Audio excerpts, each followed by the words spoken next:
नमस्कार, city news के सभी दर्शकों का हार्दिक स्वागत। मैं हूं इंदुमीत और आप देख रहे हैं सिटी न्यूज़। पेश है आज के समाचार। राशन की समस्या को लेकर आज वार्ड नंबर 11 के स्थानीय लोगों द्वारा फूड सप्लाई विभाग के खिलाफ नारेबाजी कर अपना रोष व्यक्त किया गया।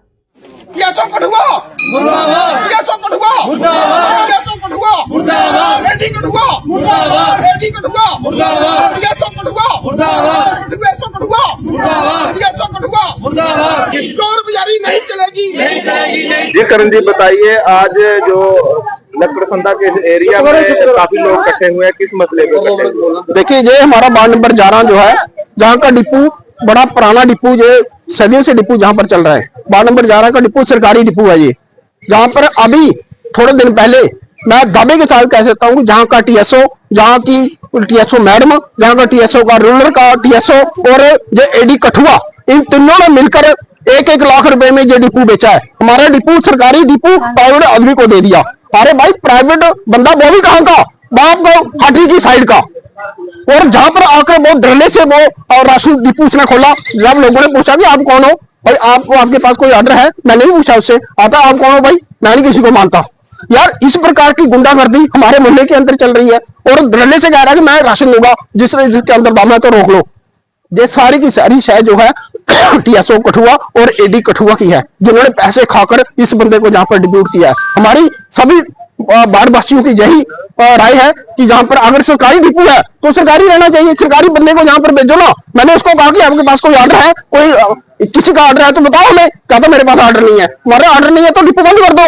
बाद सरकारी बंदा आएगा, जब तक बंदा नहीं आएगा तब तक हम जहां से राशन नहीं लेंगे और ना ही किसी को लेने देंगे। क्योंकि चोर बाजारी जहां पर टीएसओ कठुआ जो मैडम जहां पर बैठी हुई है, उसको तो बोलने की तमीज ही नहीं है। जैसे उसको बोलने की तमीज नहीं है, वैसे तो उनको बोलने की तमीज नहीं। जो बंदे जहां पर भेजे थे वो सबको कहते हैं कि मैं किसी को नहीं मानता भाई। तो इसी तरह की गुंडागर्दी जहां पर चलेगी, हमारे बाटों के अंदर चलेगी, तो हम लोग मर थोड़ी गए हैं, अभी हम जिंदे हैं। हम ही इनको चलने देंगे। चोर बाजारी हमने खत्म करनी है। चोर बाजारी के खिलाफ हमने शुरू से ही हमारी लड़ाई रही है चोर बाजारी के खिलाफ, और चोर बाजारी को खत्म करने के लिए जो हम एमएलए साहब से अभी बात मैंने की है, अभी करूंगा भी, और इसके साथ साथ तो अगर नहीं हुआ तो हम रोड बड़ा कर देंगे। और की सारी जिम्मेदारी है एडी कठुआ और टीएसओ कठुआ की होगी। साडा सरकारी डिपो, सानू सरकारी बंदा चाहेगा। असि इत्थे चोर बाजारी नहीं चलन देनी। इन्हां दा कल की पता किथे डिपो चुके लेने किथे जाना, ठीक है नहीं। ये जेडे पिछू चाल चलते पे ना, सानू इसे चाला नहीं चाहिए। सीधे तरीके नाल चलन। साडा शुरू तो सरकारी रहा, सरकारी राशन कार्ड बने देन। साडे ते सरकारी बंदा चाहिए सानू। साडा डीलर सानू वापस करन। सानू ये डीलर नहीं चाहिए, ठीक है। सानू डीलर साडा वापस करो, जड़ा साडा है ही थे डीलर। सानू ये डीलर नहीं चाहिए, बस गल खत्म। लगातार बढ़ रहे डेंगू के मामलों को लेकर जीएमसी कठुआ में स्वास्थ्य विभाग द्वारा स्प्रे करवाई गई।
एक नहीं है जो स्प्रे की गई है। डिप्टी सीएमओ ऑफिस में फ़ोन आया था हमें कि मच्छर बहुत ही ज़्यादा है, तो डिप्टी सीएमओ ऑफिस में हमने की है। और उसके बाद उन्होंने बोला था कि कैजुअल्टी इमरजेंसी में मच्छर की ज़्यादा होने की वजह से आप ऐसे करना कि हमारे जीएमसी मेडिकल कॉलेज में अंदर कैजुअल्टी में मच्छर की स्प्रे कर लो। तो हमने कर दी है।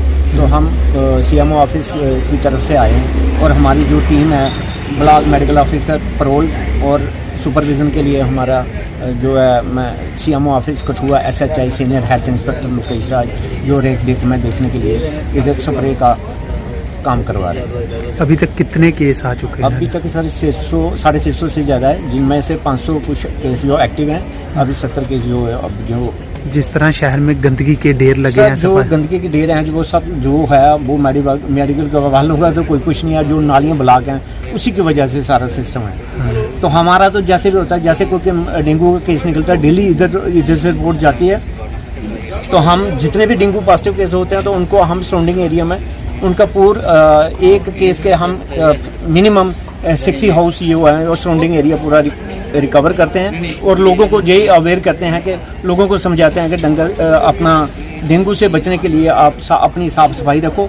जो पानी डंप किया हुआ है उसको ढक कर रखो और पूरी बाजू कपड़े लगाओ। अगर किसी को बुखार मिलता है तो उसी को हम रेफर करते हैं कि अपना चेकअप जाके अपना सैंपल जो है GMC कठुआ में करवाएं और बाहर मत जाएं। क्या पूरे शहर में ये? हाँ, पूरे शहर में हमारा जो है ये डोर टू डोर जो अवेयरनेस हमारी 4-5 टीमें लगी हुई हैं और जब भी कोई भी केस निकलता है तुरंत हम 24 घंटे के अंदर उनको स्प्रे करके सराउंडिंग एरिया में रिकवर करते हैं। सफाई कर्मचारियों द्वारा अपनी लंबित पड़ी मांगों को लेकर पिछले 17 दिनों से म्यूनिसिपल काउंसिल कठुआ में दिया जा रहा धरना आज भी जारी रहा।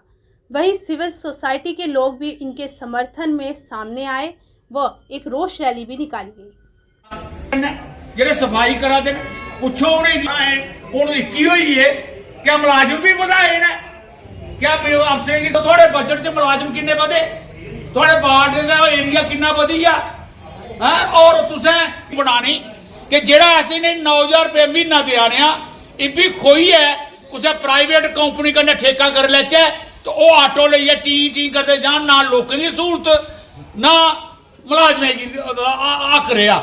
और इनकी पूरी कोशिश है साढ़े हिंदुस्तान च खासकर पूरे हिंदुस्तान च 10 साल तो सरकार आई दी है उसका एक काम है कि हर चीज उनके को ठेका करो उनके को पैसे खाओ लोगों का काम होंदा या नहीं होंदा तो कोई गल नहीं है।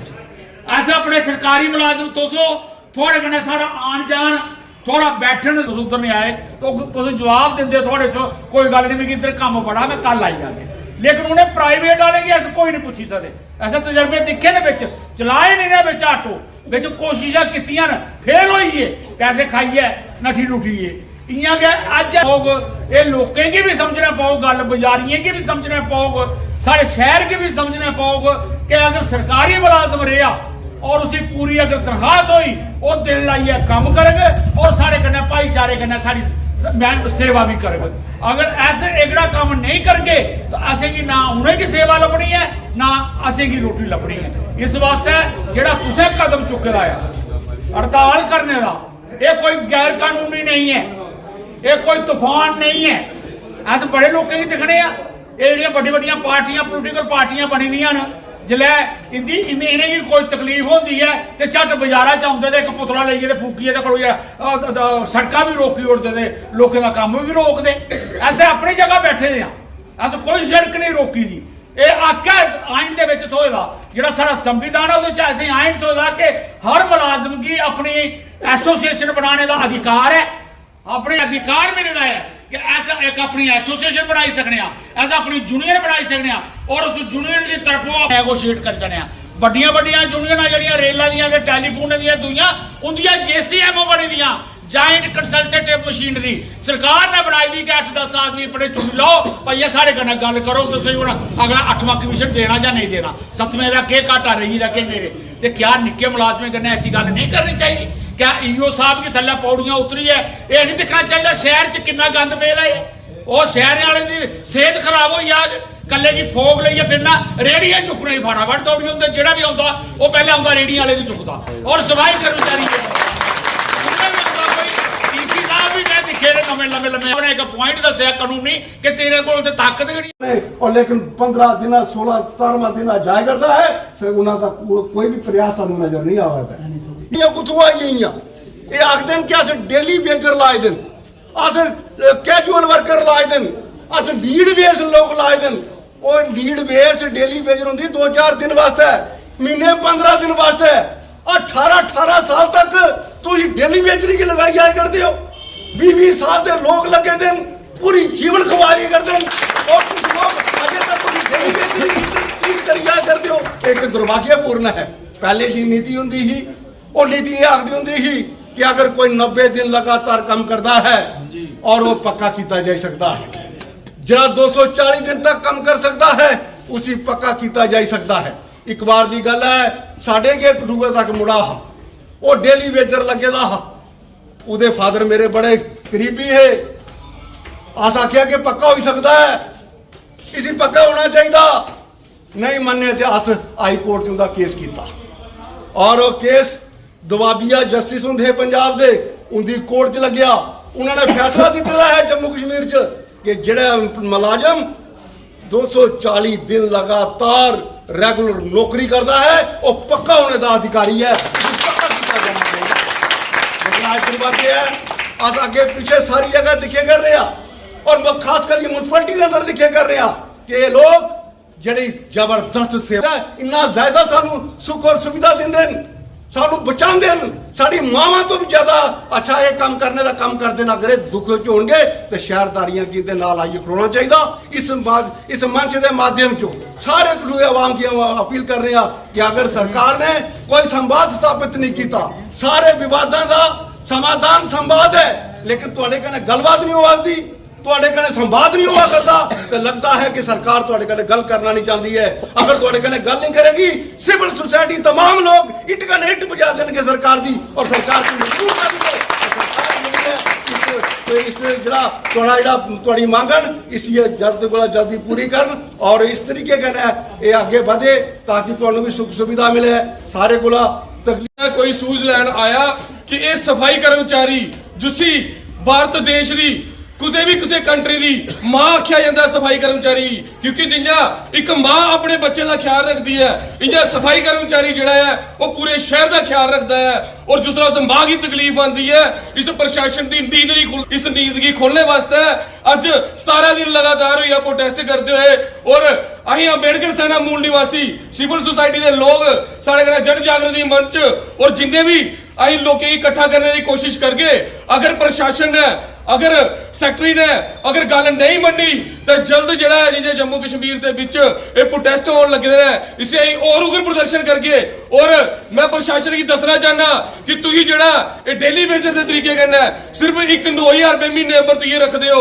और वो भी तुम ठेकेदारी सिस्टम किया किसी की डायरेक्ट भर्ती नहीं करते ठेकेदारी करने भी सरकार का हिस्सा होता क्योंकि पहले ठेकेदारें की ठेका दी है तो उन्हें ज्यादा पैसे दी है इन्हें बेचारे गरीब लोगों की उनकी 9,000 रुपए कने सिर्फ करना उनका गुजारा चलाने की कोशिश करते और मैं थोड़े माध्यम कने आखना चाहना मीडिया के माध्यम करना प्रशासन की कि तुम अपने घर के खर्चे देखो तुम 9,000 कने अपने घर का दूध नहीं पूरा कर सकते और इतने तुम इन्हें लोगों की पूरा अपना गुजारा भत्ता करने की कोशिश करा करते हो ये बेचारे लोग किस तरीके से अपने बच्चे की पढ़ागण किस तरीके से अपने बच्चे की अगे ब्याह शादियां करगण किस तरीके से लोग ये अपने बच्चे की अच्छी एजुकेशन दे सकते या अपने घर बार बनाई सकते और उपरा तुम ये बोझ पान लगे दे कोई बिजली के बिल के बोझ कोई पानी के बिल के बोझ कोई तुम प्रॉपर्टी टैक्स के बोझ इस तरह के बोझ पाई है तुम लोग गुमराह करने लगे हो और साड़ी मांग है अंबेडकर सेना मूल निवासी की तरफ तो कि जल्द को जल्द पूरे जम्मू कश्मीर के विच जिन्हें भी सफाई कर्मचारी है इन्हें की फौरी तौर पर पहल के आधार पर पक्का किया जा क्योंकि जिन्ना गंद जम्मू कश्मीर के विच हुण पेईदा है इहदे कन्नै महामारी फैलने का पूरे चांसेस ने अगर महामारी फैली है किसी की जान माल का नुकसान होगा उसका जिम्मेवार भी एडमिनिस्ट्रेशन होगा क्योंकि अज अगर जिन्नी गंदगी हुई है उत्थे रस्ते निकलना मुश्किल हो जाता है और प्रशासन करन के लगे उत्थे कैमरे लगे तुम उत्थे कैमरे लगे लवाने इन्हें लोगों की पक्का करो ताकि इन्हें की बेचारे की बाद विच मुश्किलात नहीं आन ये बेचारे सफाई कर्मचारी अपनी जान तक दे देना सफाई करते हुए इन्नी ईमानदारी के काम करते हुए लेकिन इनके बारे तुम कख नहीं सोचते और कुर्सियों पर बैठिए तुम डाका मारते हो। इस चीज की कभी बर्दाश्त नहीं करके अंबेडकर साडा मूल निवासी सफाई कर्मचारी यूनियन के कन्नै है। जिथे कुछ जरूरत है उत्थे आई तन मन दंड करना थोड़े कन्नै है। जिथे कुछ दी प्रशासन की इट गला पहले अंबेडकर साडा थोड़े कन्नै अगे होगा। इहो गल्लां करदे होए थोड़े सारे बुला रहे हैं।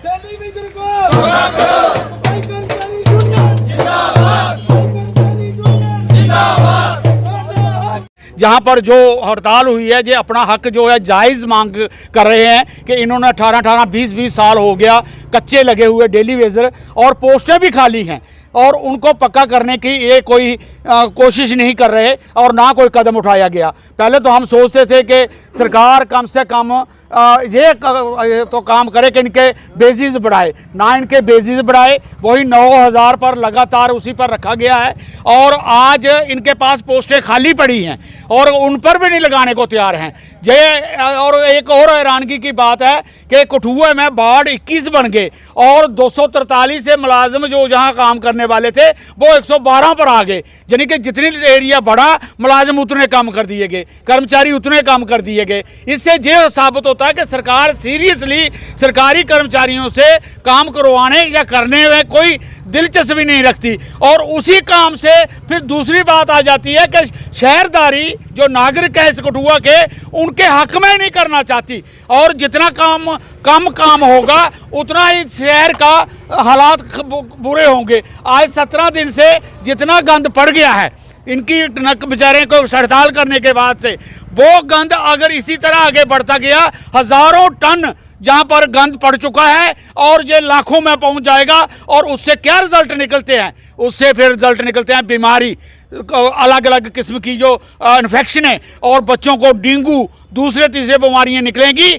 और उससे पूरा शहर बीमार होगा और उस पर शहर बीमार होगा तो हॉस्पिटलों में रश पड़ेगा, हॉस्पिटलों में रश पड़ेगा तो दवाइयों का कीमतें बढ़ेंगी और लोग इसी चक्कर में फंसे रहेंगे। इसलिए हमने आज इनकी सपोर्ट की। कल हमने एक मीटिंग की थी इनके साथ मिलकर और हमें पता चला कि इनकी मांगें बड़ी जायज़ हैं और हम समझते हैं कि सरकार को फौरी इनिशिएटिव लेना चाहिए और ख़ासकर चुने हुए MLA जो भी कठुआ के शहर में रहते हैं अपनी कोठियाँ बनाकर उनको भी जो अंदर उनके आवाज़ उठनी चाहिए कि हम उनके साथ मिलें और वो इस आवाज़ को साथ मिलकर उठाएं। और बाजार से भी हम व्यापार से भी व्यापारी मंडल से भी और शहर किदारियों से भी हम अपील करते हैं कि आज वक्त आ चुका है। अकेले अकेले लटकते रहे अगर तो हम लटकते रहेंगे उसका कोई हल नहीं निकलेगा। आप भी पूरी सपोर्ट करो और शहर बंद करने की ज़रूरत पड़ती है तो शहर बंद करो और इसे सरकार को बता दो कि हम इकट्ठे हैं और इकट्ठे जिएंगे और इकट्ठे मरेंगे। ये कहते भी हैं कि हम इकट्ठे हैं तो सेफ है और इकट्ठे तो हम होना ही चाहिए ना हमें। इसलिए इसका इनकी हमारी आज की जो कोशिश थी आज हम आए और सुशील को एडवोकेट वगैरह जो हमारी एक छोटी सी ऑर्गेनाइजेशन है हम अलग अलग बनाई हुई हैं और उनसे हमेशा हम इकट्ठे होकर सिविल सोसाइटी की तरफ से स्टैंड लेते रहे हैं। जब खोखे उठाए गए थे तब भी हमने इकट्ठे अपनी सिविल सोसाइटी सभी जितनी भी NGOs है कठुआ की उनका तहे दिल से शुक्रिया अदा करता हूँ। तो जिस तरह से कल भी उन्होंने एक मीटिंग ऑर्गेनाइज़ की थी तो उन्होंने हमारी डिमांड्स को सुना और जाना कि वाकई हम लोग बड़े मजबूर हैं इस कदम को उठाने के लिए। जिस तरह से उन्होंने बताया कि पिछले 17 दिनों से हमारी जो स्ट्राइक लगातार चल रही है और ये कठुआ डिस्ट्रिक्ट में नहीं बल्कि हमारी जितनी भी अर्बन लोकल बॉडीज़ है चाहे वो जम्मू प्रोविंस की है चाहे वो श्रीनगर प्रोविंस की है सभी में स्ट्राइक चल रही है। क्यों? क्योंकि आप जानते हैं कि हमें हर बार जब भी हम स्ट्राइक करते हैं तो हमें ये लोग आश्वासन देते हैं। इस बार हम लोगों ने आर पार की लड़ाई ठानी है कि अगर हमारे डेली विजर्स को पक्का नहीं किया गया तो हम लोग ये स्ट्राइक नहीं उठाएंगे। हम भी चाहते हैं कि शहर में गंद ना पड़े लेकिन हम क्या करें। 9000 में आपके मीडिया के माध्यम से मैं LG से मैं हमारे जो CM साहब हैं उनसे पूछना चाहता हूँ कि आप 9,000 महीना लेके अपने घर परिवार का पालन पोषण कर सकते हो, अपने बच्चों को पढ़ा सकते हो, लेकिन वो नहीं कर सकते। लेकिन हम लोग कैसे अपने बच्चों को पढ़ा लिखा सकते हैं, उनकी शादी कर सकते हैं, क्या कर सकते हैं हम 9,000 में? कुछ भी नहीं। लेकिन ये इस चीज़ को मद्देनज़र रखते हुए हम सभी, हमारी अर्बन लोकल बॉडी ने ये फैसला लिया है कि इस बार हम लोग आर पार की लड़ाई लड़ेंगे और हम किसी भी आश्वासन में अपनी स्ट्राइक जो है नहीं उठाएंगे। धन्यवाद।